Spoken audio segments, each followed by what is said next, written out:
Students, I am BL Choudhary, team botany CLC Sikar. हाँ भाई, सब बढ़िया हो? कैसे हो? सब अच्छे पढ़ रहे हो ना? NCERT आपको फॉलो करनी है। यस बेटा। और आज स्वागत आपका लेक्चर नंबर 22 में। प्रीवियस लेक्चर 21 में आपने बेटा जो फंजाई का किंगडम फंजाई का जो जनरल कैरेक्टर सामान्य लक्षणों का अध्ययन किया। आज अपन लेक्चर नंबर 22 में आज स्टडी करते हैं अपन रिप्रोडक्शन इन फंजाई।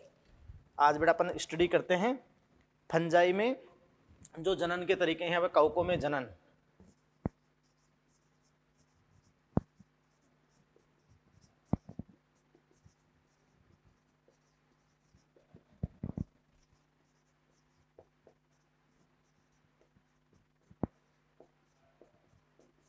देखिए बेटा, रिप्रोडक्शन इन फंजाई, कवकों में जनन। तो देखो, कवकों में कवक जनन के तीनों तरीके, वैसे दो तरीके होते हैं, एसेक्सुअल और सेक्सुअल, लेकिन अपन एक अनुकूल वाले कायिक भी अपन दे देते हैं। तो तीनों तरीके इनमें उपस्थित होते हैं। तो अपन कहेंगे कि जो फंजाई हैं, कवक हैं, फंजाई कवक कायिक, कायिक अलैंगिक व लैंगिक, लैंगिक जनन प्रदर्शित करते हैं। तो बेटा देखो कि कवक है ना जो कायिक, यस बेटा, वेजिटेटिव कायिक अलैंगिक व लैंगिक जनन प्रदर्शित करते हैं, यानी जनन के सभी तरीके ये प्रदर्शित करते हैं। यस बेटा, क्लियर है? अब देखो बेटा जी, अपन बात करते हैं कि first of all vegetative reproduction. Vegetative reproduction,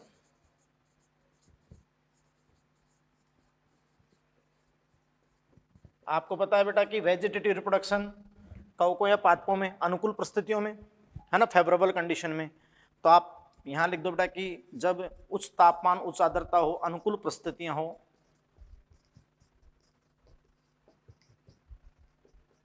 अनुकूल परिस्थितियां, उच्च तापमान,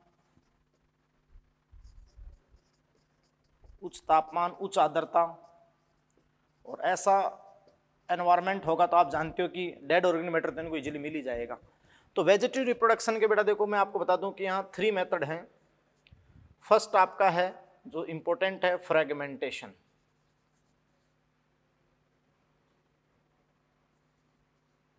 फ्रेगमेंटेशन, खंडन। क्लियर? ये जो फ्रेगमेंटेशन है, पहले मैं आपको ऐसे एक प्रारूप बना देता हूं। तो देखो बेटा, first of all vegetative reproduction, और वेजिटेटिव रिप्रोडक्शन में फर्स्ट आपका है फ्रेगमेंटेशन। क्लियर? और ये आप जानते हो कि वेजिटेटिव रिप्रोडक्शन के 3 मेथड होते हैं, 3 विधियां आपकी होती हैं। तो यहां मैं लिख देता हूं कि वेजिटेटिव रिप्रोडक्शन के अनुकूल परिस्थितियों में ये संपन्न होता है, उच्च तापमान, उच्च आर्द्रता। यस, फर्स्ट आपका मेथड है फ्रेगमेंटेशन, खंडन। यस, और बेटा ये जो फ्रेगमेंटेशन खंडन है, ये अनुकूल परिस्थितियों में कवकों में जनन का सबसे सामान्य तरीका है, मोस्ट कॉमन मेथड है। और ये किनमें होता है? ये बेटा किस में देखा जाता है? माइसीलियल फंजाई में, यानी जो कवकजाल वाले कवक हैं, माइसीलियल या अपन कहते हैं फिलामेंटस, फिलामेंटस बोले तो तंतु में। क्लियर बेटा? तो कवक जाल युक्त या तंतु में, मल्टीसेलर यूकेरियोट्स है ना। तो ये आपका क्या होगा? फ्रेगमेंटेशन। अब इनमें सबसे मुख्य तो ये मोस्ट कॉमन मेथड तो यही है, सबसे सामान्य तरीका तो ये अनुकूल परिस्थितियों में मोस्ट कॉमन मेथड। क्योंकि आपको पता है अच्छे से बेटा कि मोस्ट ऑफ फंजाई, अधिकांश कवक फिलामेंटस होते हैं। क्या होते हैं बताओ? फिलामेंटस। यस और नो? फिलामेंटस होते हैं। क्लियर? तो माइसीलियल फंजाई फिलामेंटस होते हैं, है ना। फ्रेगमेंटेशन, खंडन सबसे सामान्य तरीका है, मोस्ट कॉमन मेथड है माइसीलियल फंजाई में, फिलामेंटस में। और मोस्ट ऑफ फंजाई क्या होते हैं? माइसीलियल होते हैं। यस, तो अपन यहां कहते हैं कि भाई अधिकांश कवक मोस्ट ऑफ फंजाई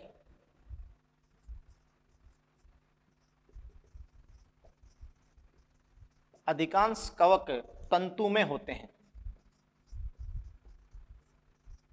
तंतु में होते हैं। अब बेटा तंतु में होते हैं तो अनुकूल परिस्थितियों के अंदर इनका जो फंगल हाइपी है, जो कवक तंतु है फंगल हाइपी, वो आप जानते हो कि छोटे छोटे टुकड़ों में ब्रेक हो जाता है। यस बेटा, माइसिलियम ब्रेक इनटू 2 और मोर फ्रेगमेंट, चाहे वो यांत्रिक इंजरी मतलब यांत्रिक क्षति हो, चाहे अन्य किसी भी तरीके से इनका जो आप समझ रहे हो कि जो फंगल हाइपी है, जैसे मैं कहूं कि ये फंगल हाइपी है तो ये फंगल हाइपी ब्रेक हो जाता है।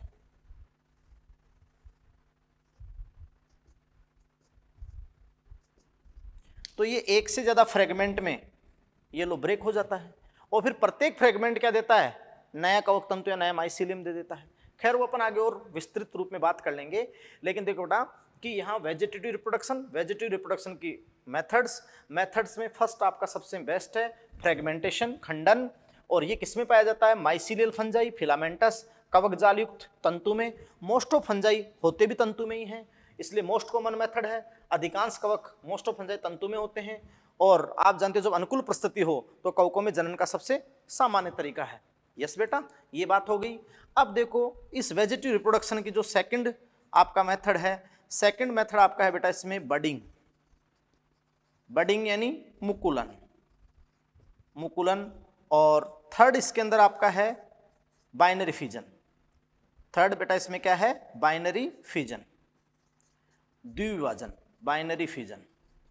यस, अब बेटा देखो कि ये विखंडन, द्विविभाजन या बाइनरी फिजन और ये बडिंग, इंपॉर्टेंट बडिंग है ना, ये अपन बात बेटा कि ये दोनों ही विधियां किस में पाई जाती है, नॉन माइसिलियल फंजाई में। अभी अच्छे से बता देंगे, नॉन माइसिलियल फंजाई में, है ना। ये किन में पाई जाती है, कवक जाल रहित, कवक जाल रहित कवकों में, कवक जाल रहित कवकों में पाई जाती है। अब बेटा जी आपको अच्छे से पता है कि नॉन माइसिलियल फंजाई में, कवक जाल रहित कवकों में, यानी सीधी सी बात है यूनिसेलुलर फंजाई में, यानी बेटा एक कोशिकीय कवकों में, एक कोशिकीय कवकों में, एक कोशिकीय कवकों में। और आपको पता है कि कवकों में एक कोशिकीय कवकों का जो समूह है उसका सबसे प्रमुख एग्जाम्पल बेटा आपका क्या है, yeast, yeast unicellular eukaryotic fungi है, यीस्ट यूनिसेलुलर यूकेरियोटिक फंजाई है। अब आप कहोगे बेटा भाई, आप कहोगे कि भाई यूनिसेलुलर यूकेरियोटिक फंजाई है तो विटेकर के वर्गीकरण अनुसार इनको प्रोटिस्टा में क्यों नहीं रखा, क्योंकि इनमें जो बीजाणु बनते हैं, एस को बीजाणु जनन को जैसे तरीके हैं कि एस को माइस्टिडीज में रखना पड़ता है, इसलिए एक अपवाद भी है कि विटेकर के 5 किंगडम में इन यूनिसेलुलर यूकेरियोटिक फंजाई को कवकों की बहुकोश की कवकों के एक वर्ग एस को माइस्टिडीज में सम्मिलित किया गया। तो अपवाद स्वरूप केवल ईस्ट एक ऐसा समूह है जिसमें कई वंश सम्मिलित होते हैं जो एक कोशिकीय यूकेरियोटिक कवक हैं, नॉन माइसिलियल फंजाई हैं, यूनिसेलुलर फंजाई हैं, नॉन फिलामेंटस हैं, इनमें ये कवक जाल रहित हैं, कवक जाल रहित। तो कवक जाल रहित होंगे उनके अंदर दो विधि आपकी पाई जाएगी, बडिंग और बाइनरी फिजन। बात को समझे या नहीं समझे? तो देखो कवकों, इसलिए अपन कहें क्वेश्चन आ जाए कि कवकों में कायिक जनन संपन्न होता है, फर्स्ट ऑप्शन हो जाए खंडन फ्रेगमेंटेशन, दूसरा ऑप्शन हो जाए बडिंग, तीसरा ऑप्शन है बाइनरी फिजन, चौथा ऑप्शन ऑल ऑफ दीज, तो ऑल ऑफ दीज आंसर हो जाएगा। लेकिन क्वेश्चन आ जाए कि कवकों में कायिक जनन की सबसे प्रमुख विधि है, या फिर क्वेश्चन के अंदर दे दिया जाए तंतु में कवक, तो केवल एक ही आंसर होगा, वो होगा फ्रेगमेंटेशन। क्या होगा? फ्रेगमेंटेशन। यस और नो? अब मैं अच्छे से आपको फ्रेगमेंटेशन को, बडिंग को या बाइनरी फिजन को एग्जाम्पल के साथ, वैसे ऑलमोस्ट समझ, लेकिन एग्जाम्पल के साथ और आगे आपको मैं समझा देता हूँ। यस बेटा, क्लियर? नेक्स्ट। तो देखिए बेटा जी, यानी जो कायिक जनन की तीन विधियां थी वेजिटेटिव रिप्रोडक्शन की, अनुकूल परिस्थितियों में फ्रेगमेंटेशन, बडिंग और बाइनरी फिजन को थोड़ा विस्तृत रूप में।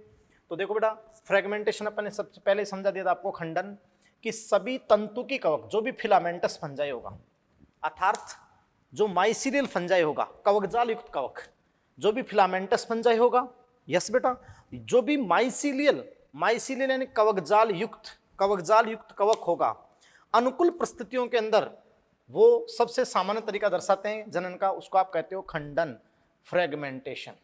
क्या कहते हो बेटा? फ्रेगमेंटेशन। यस और नो? क्लियर? अब ध्यान दें, ये अनुकूल परिस्थितियों में जनन की सर्व सामान्य विधि है। किनमें? तंतु की कवकों में, कवकजाल युक्त कवकों में, है ना। और इसमें माइसीलियम जो कवकजाल है, माइसीलियम या जो कवक तंतु है, कवकजाल है, 2 या 2 से अधिक फ्रेगमेंट में टूटता है, चाहे वो मैकेनिकल इंजरी से टूटे, यांत्रिक से टूटे, या चाहे अपघटित होने से, डीके होने से टूटे, या अन्य कोई भी कारण हो सकता है, वो 2 या 2 से अधिक फ्रेगमेंट में टूटता है। यस। और बता दूं कि हाँ सभी तंतुमे में, है ना, लेकिन जो पट्युक्त है, तो मैंने आप अच्छे से बताया था कि फाइकोमाइसिटीज पट्युक्त नहीं है, खंडन वहां पर भी होता है, लेकिन उससे ज्यादा अच्छा कहाँ होता है? जो पट्युक्त कवकों का वर्ग है, और 2 वर्ग हैं, एस्कोमाइसिटीज और बेसिडियोमाइसिटीज, है ना। सरल पट और ढोल छिद्री पट वाले जो मैंने आपको पहले बता चुका प्रीवियस लेक्चर में। तो बेटा जो पट्युक्त कवक तंतु, सेप्टेड फंगल हाइपी, यानी जो कवक पट्युक्त कवक तंतु रखने वाले कवक हैं, उनमें तो अनुकूल परिस्थितियों के अंदर 100% आपका क्या होगा बेटा? खंडन होगा। यस, हाँ, माइसिलियल होने चाहिए, है ना। तो देखो उनमें पट्युक्त कवक तंतु, सेप्टेड फंगल हाइपी रखने वाले कवकों में ये जनन का सबसे सामान्य तरीका है। देखो मैंने यहाँ पर पट्युक्त एकेंद्री की दिया है।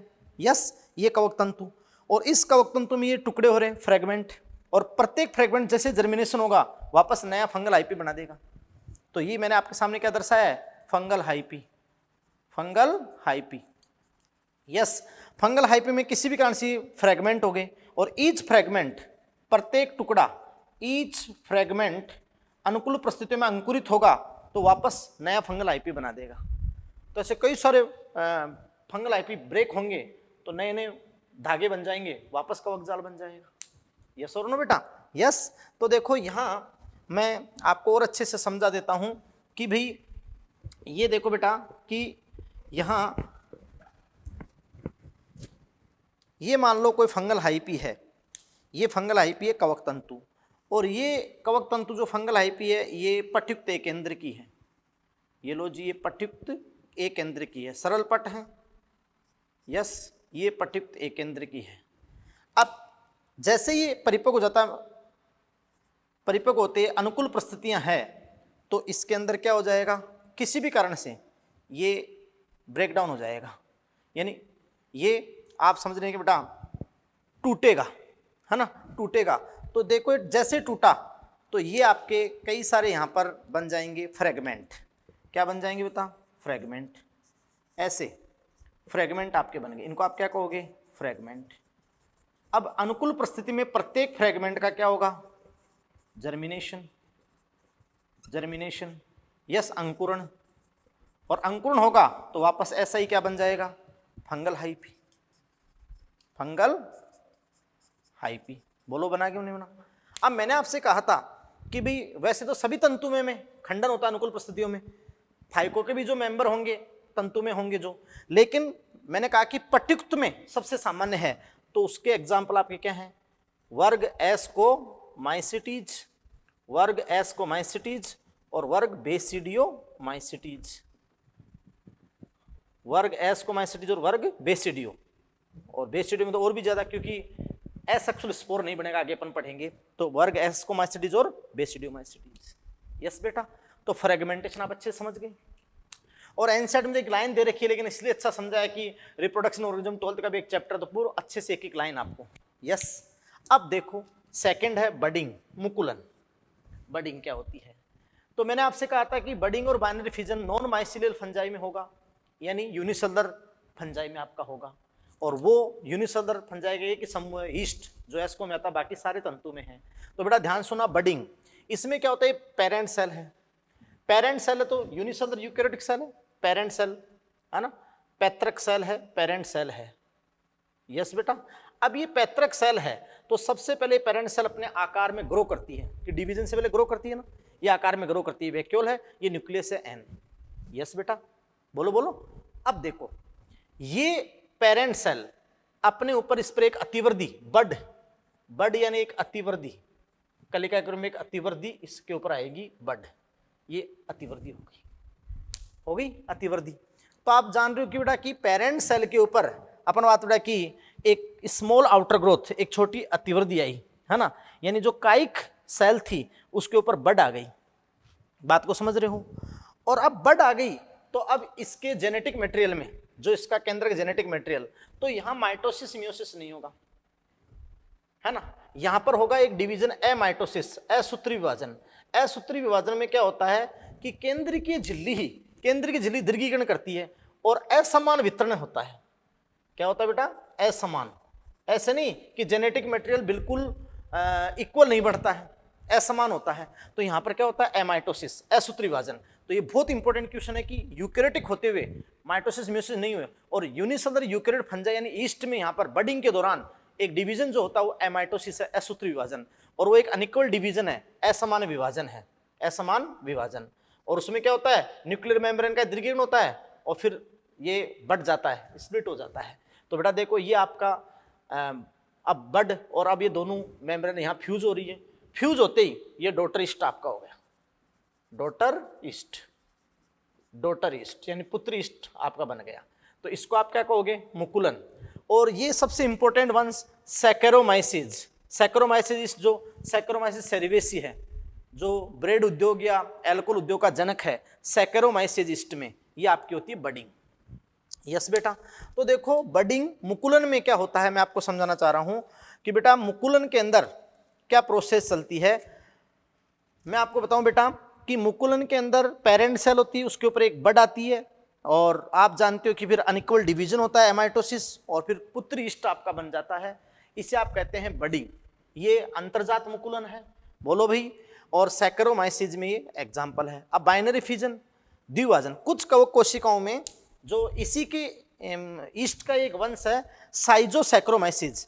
साइजोसैक्रोमाइसिस इसमें क्या होता है कि जनरली जैसे ये ईस्ट सेल है तो इसमें कॉन्स्ट्रिक्शन होता है, जैसे ही जेनेटिक मटेरियल का डिवीजन होता है तो इसके अंदर यहाँ से अपन बात करें कि कॉन्स्ट्रिक्शन हो जाता है, और कॉन्स्ट्रिक्शन होता है तो फिर ये दो ईस्ट में बढ़ जाता है, तो इसको आप क्या कहते हो? Binary fission, binary fission. लेकिन बेटा ये जो बडिंग और बाइनरी फिजन है ये ऑलवेज और ऑलवेज किस में होंगे? नॉन माइसीलियल फंजाई में। नॉन माइसीलियल फंजाई यानी कवक जाल रहित कवकों में, या अपन कहें यूनिसेलुलर फंजाई, एक कोशिकीय कवकों में ये संपन्न होंगे। इसलिए क्वेश्चन आ जाए कवकों में कायिक जनन संपन्न होता है तो तीनों विधि है, लेकिन मुख्य तरीका आ जाए या क्वेश्चन के अंदर तंतु में वर्ड जोड़ दे तो फिर आपका क्या है? खंडन है। तो ये मैंने आपको क्लियर कर दिया क्या? Vegetative reproduction. अब अपन बात करते हैं कवकों में एसेक्सुअल रिप्रोडक्शन। ये भी उसी का टाइप एसेक्सुअल रिप्रोडक्शन है, डिफरेंट टाइप के एसेक्सुअल स्पोर। यस बेटा। देन फिर अपन सेक्सुअल पे जाएंगे। तो देखो बेटा एसेक्सुअल रिप्रोडक्शन फंजाई में अलैंगिक जनन के जो मेथड्स हैं, तो फर्स्ट ऑफ अपन कहते हैं कि भाई एसेक्सुअल रिप्रोडक्शन कवकों में जो एसेक्सुअल रिप्रोडक्शन है अलैंगिक जनन है। अलैंगिक जनन विभिन्न प्रकार के स्पोर, डिफरेंट टाइप के स्पोर के फॉर्मेशन, विभिन्न प्रकार के स्पोर के निर्माण के द्वारा संपन्न होता है। यानी कई टाइप के स्पोर बनते हैं, बीजाणु बनते हैं। यस बेटा। और ये बीजाणु किस डिवीजन के थ्रू बनते हैं? माइटोसिस। माइटोसिस यानी समसूत्री विभाजन के थ्रू बनते हैं, माइटोसिस द्वारा बनते हैं, इसलिए इनको आप क्या कहते हो? एसेक्सुअल स्पोर या माइटोस्पोर। एसेक्सुअल स्पोर या क्या कहते हो बेटा? माइटोस्पोर कहते हो। यस और नो? तो इनको अपन बेटा एसेक्सुअल स्पोर, एसेक्सुअल स्पोर या अपन इसको क्या कहते हैं? माइटोस्पोर। यस। तो कवकों में अलैंगिक जनन के दौरान बीजाणुधानियों के अंदर अंतर्जात या बहिर्जात विभिन्न प्रकार के बीजाणुओं का स्पोर का निर्माण होता है, और इन स्पोर का निर्माण माइटोसिस प्रक्रम के द्वारा होता है। तो माइटोसिस प्रक्रम के द्वारा होता है तो ये कहलाता है बेटा क्या? माइटोस्पोर। यस। अब देखो ये जो स्पोर है ये क्या है? ये एक कोशिकीय विशिष्टीकृत संरचनाएं हैं जो स्पोरेंजियम में ऐसे बनती है।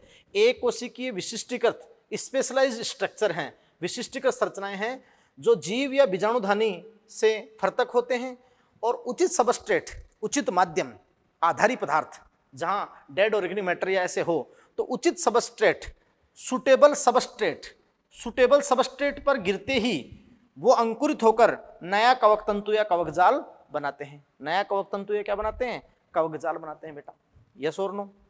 अब देखो विभिन्न प्रकार के एसेक्सुअल स्पोर यानी अलैंगिक बीजाणु निम्न हैं, कुछ जो सबसे इंपॉर्टेंट हैं और जो अपने एनसीईआरटी कोर्स में वैसे कई प्रकार के होते हैं, जो एनसीईआरटी सिलेबस में उतने अपन लेंगे। तो और फिर अपन पहले तो आपको एक मैं आरेख सा बता रहा हूँ, फिर मैं आपको एक एक की विस्तृत डायग्रामेटिक व्यू आपको दूंगा। तो बेटा जी ध्यान दें।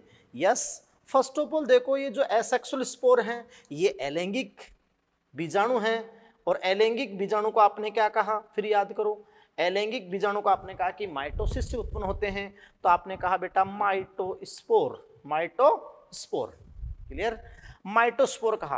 अब फर्स्ट ऑफ ऑल तो एक टाइप है स्पोरेंजियोस्पोर, स्पोरेंजियोस्पोर अपन लिखें स्पोरेंजियोस्पोर, स्पोरेंजियोस्पोर होते हैं बीजाणुधानी बीजाणु, बीजाणुधानी बीजाणु, स्पोरेंजियोस्पोर होते हैं बीजाणुधानी बीजाणु। यस, अब ये जो बीजाणुधानी बीजाणु हैं ये फंगल आईपी पे एक बीजाणुधानी उत्पन्न होती है, और उस बीजाणुधानी के अंदर ये एंडोजिनसली इन ओरिजिन, उत्पत्ति में अंतर्जात होते हैं। आपको बेटा जब कवकों का वर्गीकरण करेंगे तो पहला आधार, सबसे प्रमुख आधार माइसिलियम की संरचना, वो मैं कवक तंतु बता चुका हूं ना, एपटी प्रयुक्त, और दूसरा आपका अलैंगिक, लैंगिक जन्म वाले स्पोर ही हैं। तो देखो अपन बात रहे कि जो एंडोजिनसली इन ओरिजिन, उत्पत्ति में अंतर्जात, फाइकोमाइसिटीज में आपको बीजाणु दो प्रकार के मिलेंगे, उत्पत्ति में अंतर्जात ही मिलेंगे। तो बेटा देखो एंडोजिनसली इन ओरिजिन, उत्पत्ति में क्या अंतर्जात, स्पोरेंजियोस्पोर, और ये दो टाइप के होते हैं।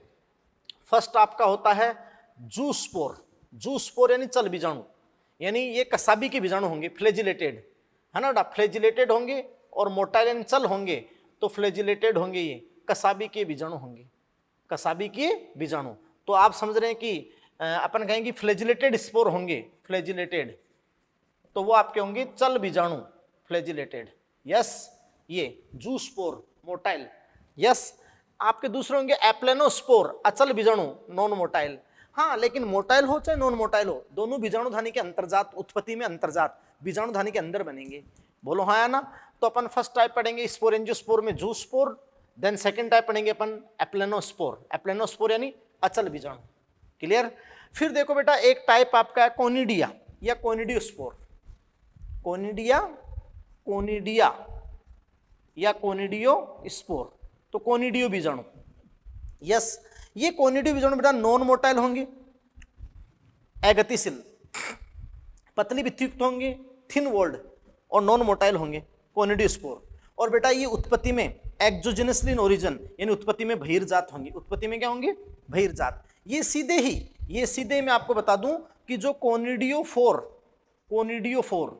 कोनिडियोफोर्स का मीन होता है कोनिडियम धर शीर्ष, तो फंगल हाइपी पे सीधे ही कोनिडियम धर शीर्ष बनेगा, और इसके ऊपर कोनिडियम धर शीर्ष के ऊपर ये एक श्रृंखला के रूप में होंगे, और अगतिशील होंगे, नॉन मोटाइल होंगे, कोई कसाबी का नहीं होगी, थिन वॉल्ड होंगे, लेकिन सबसे इंपॉर्टेंट उत्पत्ति में बहिर्जात, एस्कोमाइसिटी जो आपने देखा हो, देखोगे एक्सोजिनसली इन ओरिजिन, उत्पत्ति में बहिर्जात होंगे, यानी बीजाणुधानी के अंदर नहीं, उत्पत्ति में बहिर्जात आपके होंगे। ये कोनिडियोस्पोर हो गए जो एस्को में है। यस बेटा, और अदर टाइप के स्पोर, अन्य बीजाणु जैसे क्लेमाइडोस्पोर हो गए, जो प्रतिकूल स्थितियों में बनते हैं, या अनुकूल में, ये प्रतिकूल में क्लेमाइडोस्पोर बहुत ही ज्यादा प्रतिरोधी है, क्लेमाइडोस्पोर। ऐसे पोषण के अधिकता होने पर ओइडिया, क्लेमाइडोस्पोर बनता है, ओइडिया बनता है ना, और भी कई टाइप के ये स्पोर बनते हैं, लेकिन सबसे मुख्य आपके स्पोर हैं स्पोरेंजियोस्पोर में जूस्पोर, एप्लेनो अंतर्जात उत्पत्ति में, और कोनिडियोस्पोर बहिर्जात उत्पत्ति में। यस, और क्लेमाइडोस्पोर और ओइडिया। बात को समझे बेटा। और एक बात सबसे इंपॉर्टेंट बता दूं कि एक क्लास आपकी बेसिडियोमाइसिटीज, मैं आगे बताऊंगा कि बेसिडियोमाइसिटीज के मेंबर में वर्ग बेसिडियोमाइसिटीज, वर्ग क्लास बेसिडियोमाइसिटीज के सदस्यों में एसेक्सुअल रिप्रोडक्शन हो सकता है, लेकिन एसेक्सुअल स्पोर एब्सेंट होते हैं। कभी भी अलैंगिक बीजाणु नहीं बनते हैं, एसेक्सुअल स्पोर एब्सेंट होते हैं। तो वर्ग बेसिडियोमाइसिटीज के सदस्यों में एसेक्सुअल स्पोर एब्सेंट होते हैं, नहीं बनते हैं। बात को समझिए, अच्छा क्वेश्चन है नीट का, बात को समझ रहे हो। तो ये आप अच्छे से ये प्रारूप समझ गए। अब अपन एक एक को अपन विधि वाइज एक एक को विथ डायग्राम इनका व्यू आपके सामने देंगे। तो नेक्स्ट देखते हैं। तो देखिए बेटा, एसेक्सुअल का जो आपको डायग्रामेटिक व्यू में दूंगा, एसेक्सुअल स्पोर इन फंजाई, कवकों में अलैंगिक बीजाणु। और फर्स्ट ऑफ ऑल अपने कहा स्पोरेंजियोस्पोर यानी बीजाणुधानी बीजाणु, स्पोरेंजियोस्पोर बीजाणुधानी बीजाणु, क्लियर। और मैंने कहा था कि भी बीजाणुधानी बीजाणु जो स्पोरेंजियोस्पोर है बीजाणुधानी के अंदर, आप जानते हो बेटा कि वो उत्पत्ति में क्या होते हैं, एंडोजिनसली, मतलब उत्पत्ति में अंतर्जात होते हैं। यस बेटा, एंडोजिनसली उत्पत्ति में अंतर्जात होते हैं। क्लियर? तो उसमें से मैंने फर्स्ट टाइप आपको बताया था कि भाई जूस्पोर यानी चल बीजाणु। तो चल बीजाणु द्वारा, चल बीजाणु को अपन क्या बोलेंगे? Flagellated motile spore. कसाबी की चल बीजाणु, कसाबी की चल बीजाणु, गतिशील बीजाणु। यस बेटा। तो देखो इसका अपन डायग्रामेटिक व्यू आपके सामने देते हैं। तो ऐसे बीजाणुधानी के अंतर्जात बनते हैं, लेकिन इनके ऊपर कसाबिका होती है, फ्लैजिला होती है, इससे ये मोटाइल होते हैं। क्या होते हैं? मोटाइल। और ये जिस बीजाणुधानी में बनते हैं उसको अपन जूस्पोरेंजियम कहते हैं। तो देखो बेटा, इस टाइप के अंदर आप जानते हो कि जूस्पोरेंजियम होती है। ये आप समझ रहे हो कि इस टाइप में अपन बात की क्या होती है? जूस्पोरेंजियम। यस। तो फर्स्ट ऑफ ऑल अपन ने इसको क्या कह दिया? जूस्पोरेंजियम। जूस्पोरेंजियम का मीन क्या हो गया? जू का मतलब भी चल ही होता है, चल बीजाणुधानी, चल बीजाणुधानी। अब इस चल बीजाणुधानी के अंदर अनुकूल परिस्थितियों में इस चल बीजाणुधानी के अंदर ऐसे कई सारे स्पोर माइटोसिस से बनते हैं, कई सारे स्पोर माइटोसिस से बनते हैं। इस फॉर्म में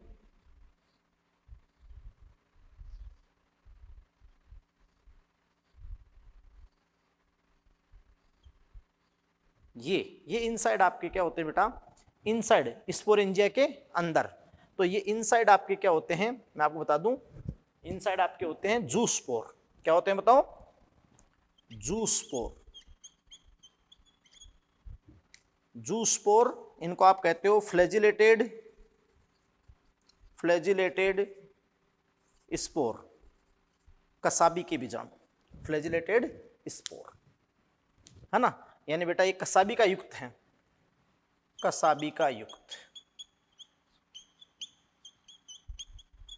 तो कसाबी का युक्त जूस्पोर, फ्लैजिलेटेड स्पोर। और किसमें? चल बीजाणुधानी के अंदर। तो उत्पत्ति में क्या हुई? उत्पत्ति में अंतर्जात, उत्पत्ति में अंतर्जात, एंडोजिनेसली इन ओरिजिन। यानी बीजाणुधानी के अंदर हो गए ना, उत्पत्ति में क्या हो गए? अंतर्जात हो गए। बात को समझे? तो ये आपकी बेटा होगी क्या? चल बीजाणुधानी। अब देखो बेटा कि कुछ स्पीसीज में ये बीजाणु एक कसाबी के भी हो सकते हैं ऐसे, कुछ स्पीसीज में, जो आधे में से कुछ स्पीसीज में ये बीजाणु ऐसे एक कसाबी के भी हो सकते हैं। ज्यादातर ये नाशपति आकार के होते हैं और ये बीजाणु अपना बात बेटा कि दो द्विकसाबिक होते हैं और ये पार्श्व रूप से जुड़ी होती है। कसाबिकाएं पार्श्व रूप से जुड़ी होती है, तो ये बाइफ्लैजिलेटेड होते हैं ज्यादातर, द्विकसाबिकी। कुछ में कैसे हो सकते हैं? यूनिफ्लैजिलेटेड हो सकते हैं, एक कसाबिकी। और बेटा कुछ में क्या हो सकते हैं? बाइफ्लैजिलेटेड हो सकते हैं, नाशपति आकार के, है ना। या ऐसे अपन कह दें कि जो बीन सीड शेप होती है, ये नाशपति आकार बीन सीड शेप, इस रूप में ये कसाबी का पार्श्व रूप से, तो ये आपके क्या हो गए? द्विकसाबिकी। और कसाबी का पार्श्व रूप में जुड़ी हो सकती है, लेटरल होगी ना, लेटरल अटैच हो सकती है, पार्श्व रूप से जुड़ी हो सकती है। बात को समझे? यस बेटा।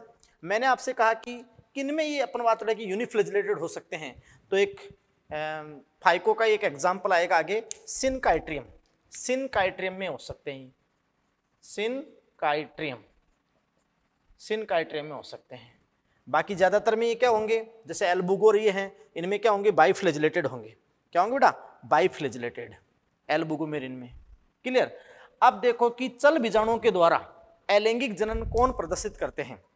तो चल बीजाणु के द्वारा अलैंगिक जनन किन कवकों में पाया जाता है?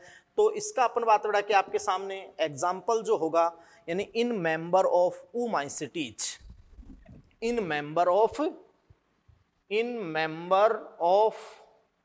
ऊमाइसिटीज, एक उपवर्ग है कवकों का, oomacetes, है ना, इन मेंबर ऑफ oomacetes सब क्लास ऑफ फाइकोमाइसिटीज। बात को समझे? यानी इस प्रकार के बीजाणु किनमें बनते हैं? oomacetes के सदस्यों में। और ये जो oomacetes है ये किसका उपवर्ग है? ये फाइकोमाइसिटीज, एक कवकों का वर्ग अपन पढ़ेंगे बेटा, फर्स्ट ही एल्गल फंजाई फाइकोमाइसिटीज की उपवर्ग है, फाइकोमाइसिटीज की उपवर्ग है क्या? oomacetes। जैसे अपन बात करें बेटा, एग्जाम्पल आपके सामने मैंने बताया, मेनली इसमें मिलते हैं, बाकी जैसे सिनकाइट्रियम उसकी एक और क्लास उसमें मिल सकते हैं। जैसे मैंने आपको एग्जाम्पल बताया एल्बुगो, जैसे मैंने आपको एग्जाम्पल बताया पाइथियम, यस बेटा। जैसे मैंने आपको एग्जाम्पल बताया फाइटोफोथोरा, और वो अपन जैसे ही फाइकोमाइसिटीज पढ़ेंगे और उसमें पहली सब क्लास oomacetes पढ़ेंगे तो वहां अलैंगिक बीजाणु का टाइप कौन सा पढ़ेंगे? जूस्पोर चल बीजाणु। ये फ्लैजिलेटेड मोटाइल स्पोर होते हैं, कसाबी के चल बीजाणु होते हैं। ये बीजाणुधानी के अंतर्जात बनते हैं। इस बीजाणुधानी को जूस्पोरेंजियम चल बीजाणुधानी कहते हैं। ये कसाबी जूस्पोर फ्लैजिलेटेड उत्पत्ति में अंतर्जात एंडोजिनसली होते हैं। ये कुछ एक आदि स्पीसीज में एक कसाबिक हो सकते हैं, बाकी ज्यादातर द्विकसाबिक होते हैं। यस, और ये जैसे अपन बात रहे कि कसाबिका से ये चल बीजाणु जैसे ही कसाबिका से फर्तक होगा अनुकूल परिस्थिति रहेगी तो ये क्या होगा? जर्मिनेट, अंकुरित होगा, और जर्मिनेट अंकुरित होकर आप जानते हैं एन है, माइटोसिस से बना एन है, तो अंकुरित होकर न्यू फंगल हाइपी यानी नया कवक तंतु बनाएगा। नया कवक तंतु, न्यू फंगल हाइपी नया कवक तंतु बना देगा। बात को समझे? यानी जो स्पोरेंजिया से फर्तक होगा तो ये अंकुरित होगा, अंकुरण होगा तो नया कवक तंतु बना देगा। तो ये आपका स्पोरेंजियोस्पोर में फर्स्ट ए आपका हो गया बाइजूस्पोर। बोलो आपके सामने क्लियर है ना? क्लियर। अब नेक्स्ट अपन एप्लेनोस्पोर लेते हैं जो नॉन मोटाइल है। वो किस में होते हैं? तो आप जानते हो फाइकोमाइसिटीज की एक सब क्लास oomacetes में तो होते हैं जूस्पोर, और फाइकोमाइसिटीज की देखना एक सब क्लास में भी आपके आएंगे आगे एप्लेनोस्पोर। तो फाइकोमाइसिटीज के अंदर आपके चाहे चल बने चाहे अचल बीजाणु बने, लेकिन उत्पत्ति में क्या होंगे? अंतर्जातीय। ये एनसीईआरटी ने लाइन लिख रखी है। बोलो तो एकदम आप व्यू देख लो, अच्छे से समझ लो, एक एक शब्द को समझ लो बेटा। जनन की विधियां अगर आप समझ गए तो कवक पूरा हो जाएगा। फिर आपको एक एक क्लास में वही केवल बातें रिपीट कराएंगे कि हाँ इसमें ये तरीका है, ये चीजें हैं। बोलो क्लियर है आपके सामने? क्लियर। तो नेक्स्ट लेते हैं। अब आप स्पोरेंजियोस्पोर यानी बीजाणुधानी बीजाणु में जो उत्पत्ति में अंतर्जात होते हैं उसको आप चाहे स्पोरेंजियोस्पोर बोल दो या जो सेकंड आप टाइप बोलते हो ए प्लेनोस्पोर। ए यानी नॉट, प्लेनो यानी मोटाइल, मोटाइल नहीं है। ए प्लेनोस्पोर या स्पोरेंजियोस्पोर, तो इनको अपन बोलते हैं नॉन फ्लैजिलेटेड नॉन मोटाइल यानी अकसाबिकीय अचल बीजाणु। अकसाबिकीय अचल यानी इनमें कोई मोटाइल फ्लैजिला नहीं होता है, ये अचल होते हैं। हाँ, बनते बीजाणुधानी के अंतर्जात ही हैं, लेकिन इनकी बीजाणुधानी को अपन बोलेंगे स्पोरेंजियम ही। अपन क्या बोलेंगे बेटा? स्पोरेंजियम ही बोलेंगे। यस और नो? तो स्पोरेंजियम ही अपन बोलेंगे। तो देखो बेटा इनके अंदर किस फॉर्म में ये बनते हैं, तो यहाँ आप ध्यान देना कि इनमें फंगल आईपी पे एक विशिष्ट स्पोरेंजिया फॉर्म होती है। फंगल हाइपी पे एक विशिष्ट स्पोरेंजिया डेवलप होती है अनुकूल परिस्थितियों में, और अंदर माइटोसिस से कई सारे अपन बात रहा कि स्पोरेंजियोस्पोर फॉर्म हो जाते हैं।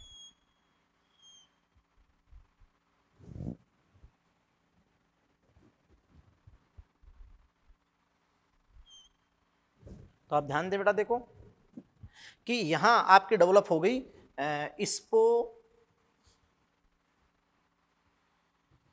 स्पोरेंजियम, और यहां से न्यूक्लियस चला गया तो यहां पे आपका बन जाता है। इसको चाहे इस फॉर्म में अपन बंद कर दें, ये यहाँ पे ऊपर गया स्पोर और माइटोसिस से यहाँ खूब सारे स्पोर्स बनेंगे, तो इसको अपन कहते हैं क्या? कोलुमेला। इसको अपन कहते हैं कोलुमेला। और यहाँ माइटोसिस से कई सारे स्पोर्स बन जाएंगे, लेकिन ये स्पोर नॉन फ्लैजिलेटेड होंगे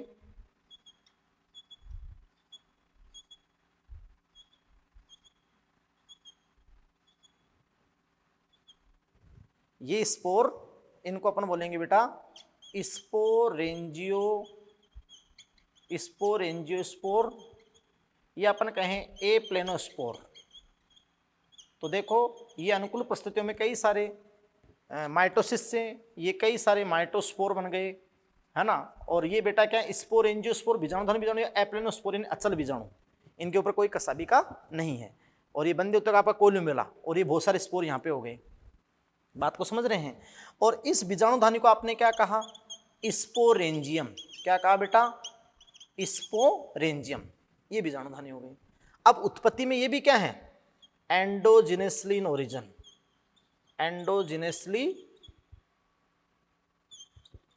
इन ओरिजिन। उत्पत्ति में बेटा ये भी क्या हो गए, अंतर्जात, बीजाणुधानी के अंदर बन गए ना। तो उत्पत्ति में अंतर्जात, उत्पत्ति में अंतर्जात है। तो बेटा जी आप समझ रहे हो कि ये भी उत्पत्ति में आपके क्या है, अंतर्जात है। और देखो मैं इनका एक लाइफ साइकिल सा बना दो आपके सामने। जैसे बेटा ये फंगल आईपी है, फाइकोमास्टिटिस में बनते हैं, तो ये फंगल आईपी हैं, ये फंगल आईपी हैं। और आप जानते हैं कि एसेप्टेट मल्टीन्यूक्लिएट होते हैं, एपटीय बहुकेंद्र के। तो ये अपन कहें कि भाई माइसीलियम है या फंगल हाइपी है।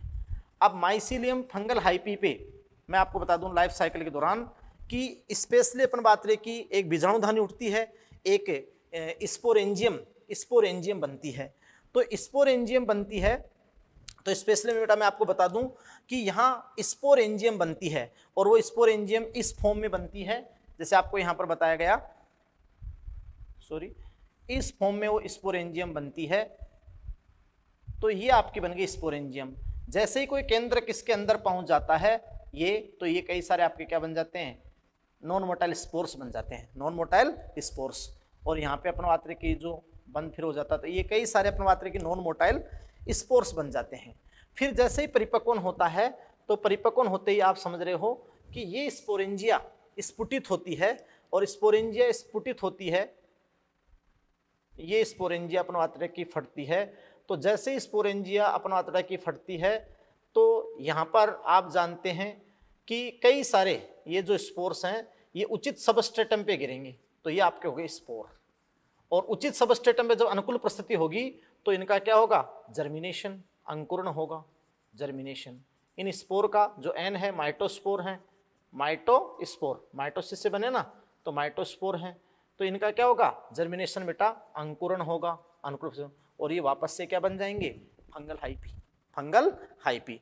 तो फंगल हाइपी पे पहले स्पोरेंजियम बनी, स्पोरेंजियम में माइटोसिस स्पोरेंजियोस्पोर बने, और स्पोरेंजियोस्पोर जैसे ही वो आप जानते हो कि विघटित हुई, स्फुटित हुई, तो ये स्पोर, ये अपन आप समझ रहे हो कि अपन ये स्पोर यहाँ पर मुक्त हो गए, और स्पोर का अंकुरण हुआ अनुकूल परिस्थितियों में, तो ये वापस से क्या बन गया, फंगल हाइपी कवक तंतु बन गया। लेकिन इनमें कोई मोटाइल स्ट्रक्चर नहीं है, कोई भी मोटाइल स्ट्रक्चर नहीं है बेटा, है ना। अब इस टाइप के स्पोर किस क्लास में पाए जाते हैं, तो एग्जाम्पल अपन कहेंगे इन मेंबर यानी किसके सदस्यों में, इन मेंबर ऑफ सब क्लास जाइगोमाइसिटीज। किसके सदस्यों में, एक उपवर्ग होता है जाइगोमाइसिटीज, जाइगोमाइसिटीज, इन मेंबर ऑफ सब क्लास जाइगोमाइसिटीज के सदस्यों में, जाइगोमाइसिटीज के सदस्यों में। और ये सब क्लास भी किस वर्ग की सब क्लास है, फाइकोमाइसिटीज की सब क्लास है। किसकी है बेटा, फाइकोमाइसिटीज की ही सब क्लास है ना। और फिर अपन विशेष एग्जाम्पल यहाँ पर लें तो देखो अपन कह सकते हैं राइजोपस और म्यूकर, राइजोपस एंड म्यूकर। आप जानते हैं बेटा राइजोपस और म्यूकर, इनमें आपके पाए जाते हैं एप्लेनोस्पोर या स्पोरेंजियोस्पोर। तो ऊमाइसिटीज जो फाइको के उपवर्ग है उसमें जूस्पोर, जाइगोमाइसिटीज वो भी फाइको के उपवर्ग, उसमें एप्लेनोस्पोर, स्पोरेंजियोस्पोर। वो मोटाइल बस ये नॉन मोटाइल हैं, बाकी उत्पत्ति में दोनों ही क्या हैं, अंतर्जात हैं। बात समझे। तो वहां फाइको वर्ग में जहां वर्गीकरण पढ़ेंगे वहां लिख रखा चल या अचल, लेकिन उत्पत्ति में क्या, अंतर्जात। बात को समझ रहे हैं। तो ये अपन बात बेटा आपका दूसरा आपका टाइप हो गया, फर्स्ट में बी पॉइंट हो गया एप्लेनोस्पोर। अब अपन सेकंड टाइप के अपन पढ़ेंगे कोनिडिया, जो एस्को के वैसे ज्यादातर कैरेक्टर किसका है, एस्को का कुछ एक आधे फाइको मैंगर बाकी एस्को का मैन है वो। बात को समझ रहे हो नहीं समझ रहे हो, यस। तो अपन नेक्स्ट सेकंड लेते हैं, यानी अपन एक फर्स्ट लिया था, फर्स्ट में एक अपन ने जूस्पोर पढ़ लिया ए, और फिर बी अपन ने पढ़ लिया एप्लेनोस्पोर। अब अपन नेक्स्ट पे चलते हैं। बात को समझ रहे हो? यस, क्लियर है? अब बेटा देखिए, जो एसेक्सुअल में सेकंड मतलब फर्स्ट टाइप के थे उसमें दो प्रारूप थे, जूस्पोर और एप्लेनोस्पोर। अब सेकंड आपका है कोनिडियोस्पोर, कोनिडिया। तो कोनिडिया या कोनिडियो बीजाणु, कोनिडियोस्पोर, कोनिडियोस्पोर। यस बेटा। तो फर्स्ट थिंग तो सबसे इंपॉर्टेंट जो इनकी बात है वो है बेटा कि जो कोनिडियोस्पोर हैं वो उत्पत्ति में क्या है? बहिर्जात है। उत्पत्ति में क्या है? बहिर्जात। तो अपन यहां पर कह देंगे कि भाई एक्सोजीनस, एक्सोजीनस इन ओरिजिन।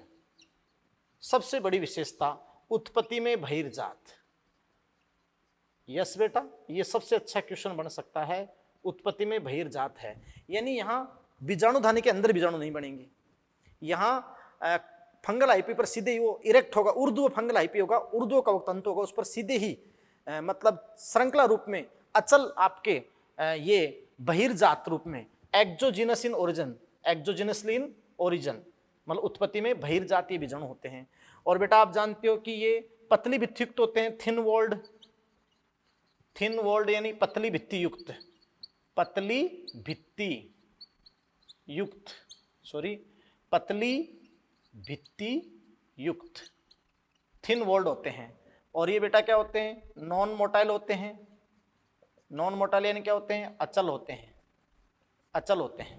बात को समझे? तो ये नॉन मोटाइल होते हैं, अचल होते हैं, और ये बीजाणुधानी के अंदर नहीं बनते हैं, एक्सोजीनस इन ओरिजिन होते हैं, उत्पत्ति में बहिर्जात होते हैं, पतली भित्ति युक्त होते हैं और अचल होते हैं। बात को समझ रहे हैं? इसके अलावा अपन बात कहें बेटा कि ये जो इरेक्ट हाइपी है यानी ऊर्ध्व, ऊर्ध्व मैं आपको समझा रहा हूं, ऊर्ध्व कवक तंतु, कवक तंतु यानी erect fungal hyphae, fungal hyphae के शीर्ष पर, शीर्ष पर जिसको अपन क्या बोलते हैं? कोनिडियोफोर, यानी कोनिडियम धर, कोनिडियम धर शीर्ष पर उत्पन्न होते हैं, कोनिडियम धर शीर्ष पर उत्पन्न होते हैं। क्या बेटा? कोनिडियोस्पोर। अब एक तो मैं आपको इसका सिंपल डायग्राम, सिंपल वे के अंदर आपको मैं बताता हूं।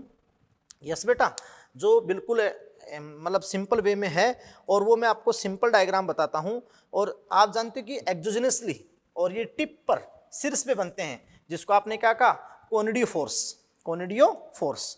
तो देखो बेटा कि जो सिंपल वे के अंदर आपका इसका डायग्राम है वो तो ये देखो, सबसे पहले ये फंगल हाइपी है, क्लियर है? ये फंगल हाइपी है मान लो, और ये जनरली मैं ऐसे बता देता हूं कि ये कवक तंतु है फंगल हाइपी, और ये मान लो कि पट्युक्त एक केंद्र की है। यस। अब इसके ऊपर टिप बनेगी यानी इरेक्ट, इस पे आपका बनेगा कोनिडियोफोर, कोनिडियोफोर। यस। या मैं इस वे में दे दूं इसको, नॉर्मल वे के अंदर आपको मैं इसको बता दूं बेटा सीधा ही कि देखो ऐसे फंगल हाइपी पर, ऐसे फंगल हाइपी पर ये आपका बन जाता है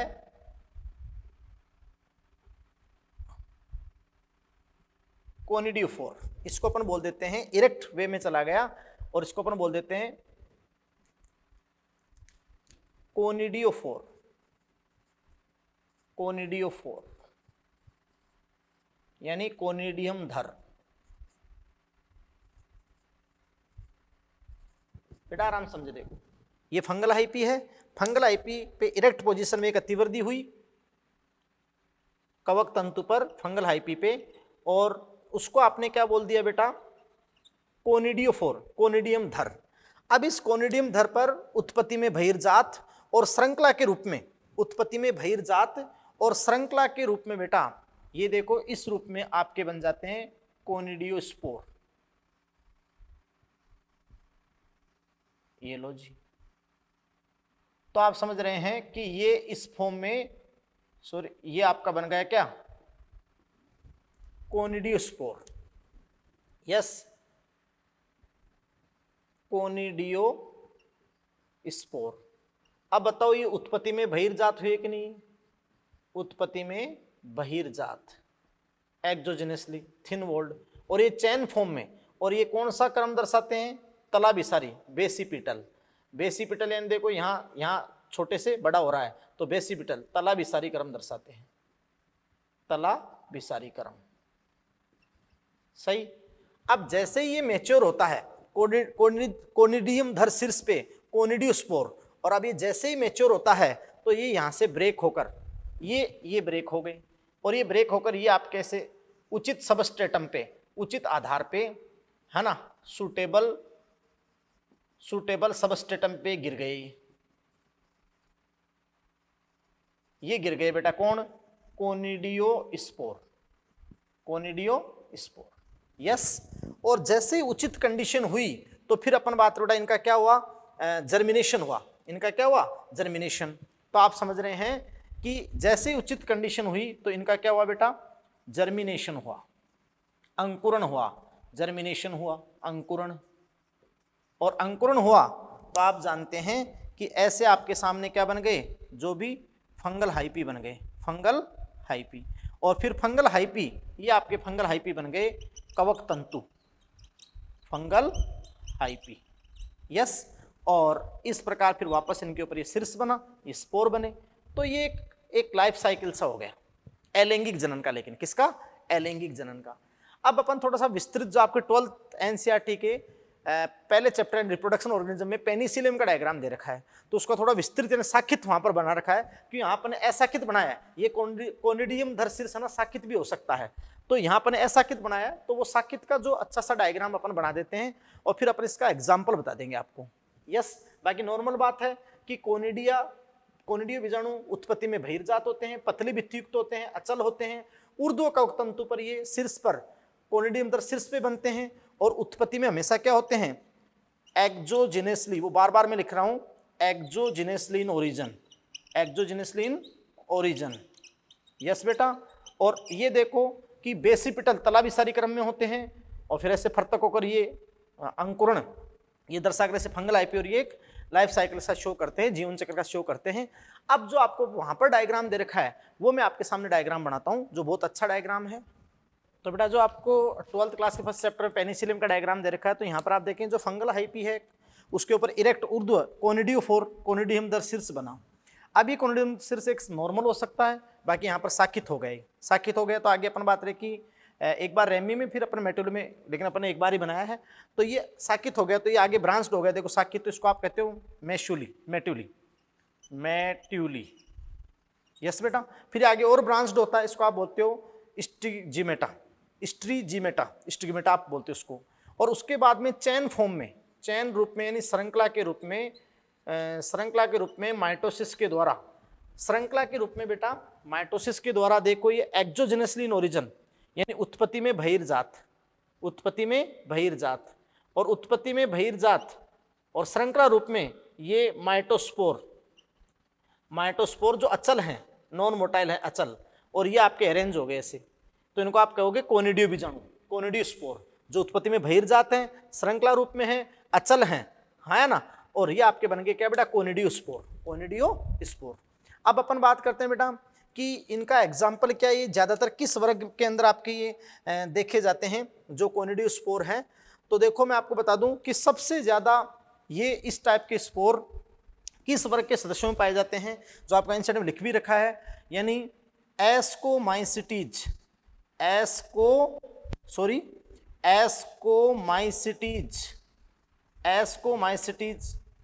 वर्ग के सदस्यों में, जो पूरे का पूरा एस्कोमाइसिटीज है, वहां मतलब सबसे इंपॉर्टेंट अलैंगिक बीजाणु अगर हैं तो कोनिडियोस्पोर हैं, एस्कोमाइसिटीज। अब उसमें कौन कौन आते हैं? जैसे आप जानते हो पेनिसिलियम आता है, पेनिसिलियम बोलो आता है कि नहीं आता है? पेनिसिलियम। यस। सबसे मैं प्रमुख बता देता हूँ। पेनिसिलियम आता है, एस्परजिलस आता है, तो एस्परजिलस आता है इन सब में। और वहां वर्ग एस्कोमाइसिटीज में जब वर्गीकरण कर रखा तो वहां आंसर लिख रखा है कि इनके अंदर अलैंगिक बीजाणु अचल होते हैं और उत्पत्ति में बहिर्जात यानी कोनिडिया होते हैं। तो सबसे प्रमुख रूप में एस्कोमाइसिटीज सदस्यों में कुछ एक आधे फाइको के मेंबर में भी जैसे एल्बुगो में भी हो सकता है, और आप जानते हो ड्यूटेरोमाइसिटीज में हो सकता है। बात को समझे?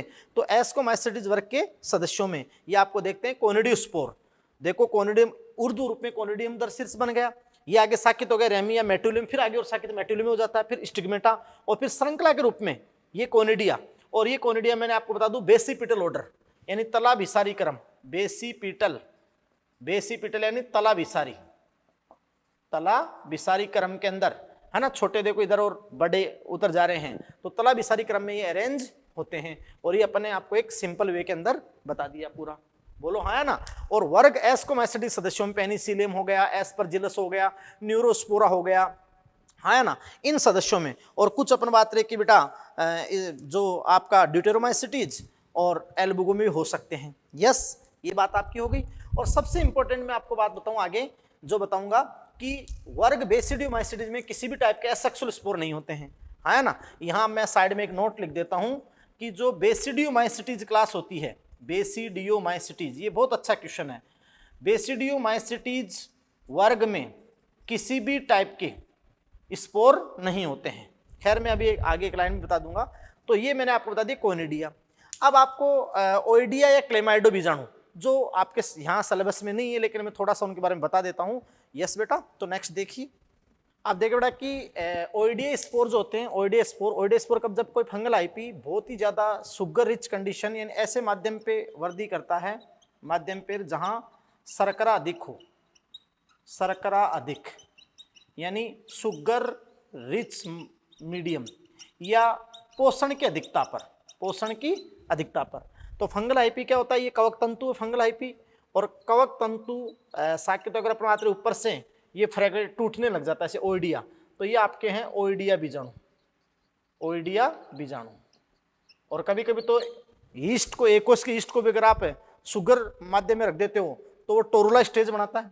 ईस्ट में क्या बनती है, टोरुला स्टेज, तो वो सुडोमाइसिलियम बना देता है, टोरुला स्टेज ईस्ट में, है ना।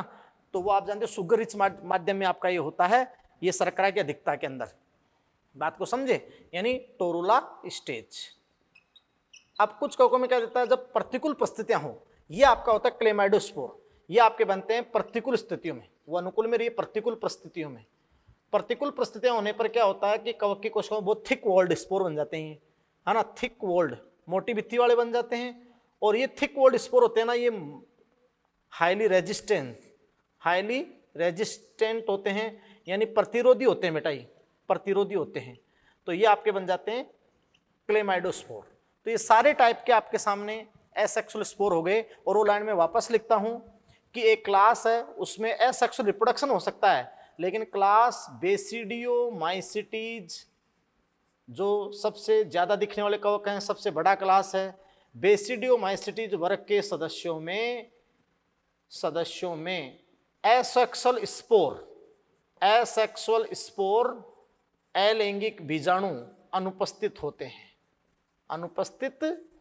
एसेक्सुअल स्पोर बेटा अलैंगिक बीजाणु एब्सेंट होते हैं, अनुपस्थित होते हैं। तो ये मैंने सारे अलैंगिक जनन के तरीके, कायिक और अलैंगिक जनन के तरीके आपको विस्तृत रूप से बेटा मैंने बता दिए। अब अपन स्टार्ट करेंगे फंजाई में सेक्सुअल रिप्रोडक्शन। तो वे सारी विधियां सेक्सुअल रिप्रोडक्शन की यहीं पे बता दूंगा, बहुत डायग्रामेटिक व्यू देकर। और एक स्पेशल टाइप का सेक्सुअल रिप्रोडक्शन होता है फंजाई के अंदर, और एक बहुत अच्छी मैकेनिज्म होती है, इससे बहुत अच्छे क्वेश्चंस आपके आते हैं। सेक्सुअल रिप्रोडक्शन में अपन आगे बताएंगे कि वो प्लाज्मोगेमीर, कैरियोगेमीर, मियोसिस है ना, तो बहुत अच्छे लेवल पे अपन आपको बताएंगे। तो नेक्स्ट लेक्चर में बेटा अपन पढ़ेंगे सेक्सुअल रिप्रोडक्शन इन फंजाई, कवकों में लैंगिक जनन। आज के लेक्चर में पढ़ा कवकों में कायिक जनन, उसकी विधियां, डायग्रामेटिक व्यू, अलैंगिक जनन, डिफरेंट टाइप के स्पोर, विधियां, diagrammatic view. And the next lecture में अपन बात करेंगे बेटा sexual reproduction in fungi. Thank you very much. मस्त रहो, अच्छे रहो, सब्जेक्ट के लगे रहो, NCERT word to word clear करो, हम आपके साथ हैं। किसी रूप में पैनिक होने की जरूरत नहीं है, लेकिन स्टडी हावर को फॉलो करना है, खाना पीना अच्छा है, मस्त पढ़ना है। Thank you very much.